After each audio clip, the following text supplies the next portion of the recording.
Well, Stanford Design School asked a very interesting question. They said, how do we connect? We know that design in North America is done for the most affluent 10% of the world. But who does design for the 2 billion people who live on less than $2 a year? Nobody. Why did we look at that problem? So Stanford went down and took his design school and said, you go into the trenches, you go in the bush, you find out what people need, you ask them what they need, you work with them, and can you make a better mousetrap? Well, they did. Check it out. Ways in which they can extract potable water from small tubes. Or how do you deal with the problem of young girls and women having to work very hard to get water for their villages and having to walk many kilometers, miles, miles every day to get potable water. They found out ways of doing this. An example of collaboration in design school. Each university can use their skill sets to partner with recipient groups and ask these questions and answer them. How are we doing for time?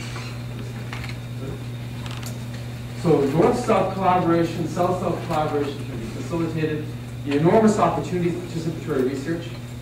We listened a lot about drug policy and drug development. Of the 1,223 new compounds that were discovered between 1990 and 2005, how many of those actually resulted, in fact, were related to diseases affecting tropical diseases? 13.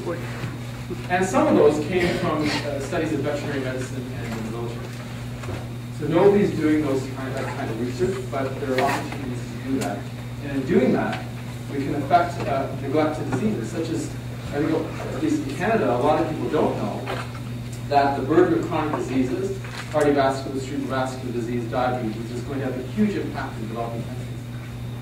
And people have forgotten about the neglected tropical diseases, those 13 protozoan diseases, worms, and bacteria that affect more than 1 billion people a year.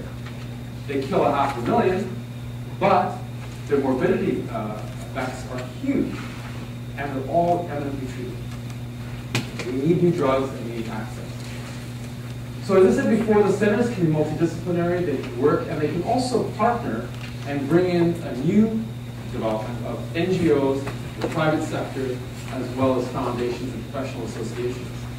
I created in Canada a relationship between the Canadian Medical Association to try to tap in the physician population and ship them to be able to engage in capacity building in low-income countries. By having these kind of centers, those kind of initiatives can actually be much stronger. So I have a couple of last slides.